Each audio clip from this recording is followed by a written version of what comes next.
কি আপনি দাও মুলাটা দেই খাবার দাও মুলা কি লিখে দাও আমাদের এলাকায় আমাদের পাশের বাড়ি এই মুলা খাওয়া কালা করে গেছে মানুষ খায়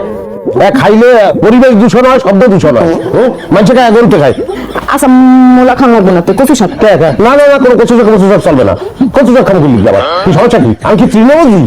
আচ্ছা কচু শাকও খান লাগবে না যে পালং শাক কোনো সাইজ দেয় কি কবিরাজ বাড়ি বুঝলাম না হ্যাঁ সব শাক সবজি কোনো আমিষের ব্যবস্থা নেই হ্যাঁ মাছ ঠাস করে কিছু ব্যবস্থা করে খালি করতেছে এটা খাও ওটা খাও এটা খাও হ্যাঁ এই দিলে এই সমস্ত জিনিসপত্র খাইবে তাহলে কি আমার শরীরে বল হয়ে যায় জানো বাবাজি আজকাল মতো খাও আমি তো ভাবছি যে এইসব খাইলে তোমার শক্তি হবো এই লাগা এই আয়োজন দিলাম করছি আমরা আজ গরিব ভাবেন ঠিক যে আমরা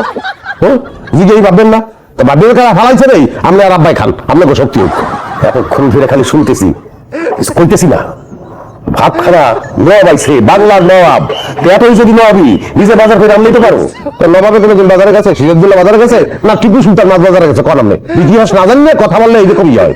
এটা তুলনা দিলে কাশেম কোথায় আর কোথায় নবাব সিরাজউদ্দৌলা হ্যাঁ কাশেমই গেবেন নবাব সিরাজউদ্দৌলা কইতে যারটা নিজের কথা নিজেই তো কাছে পারবে এই করো আমি তো একটা জামাই কি ব্যবস্থাটা কি বললাম না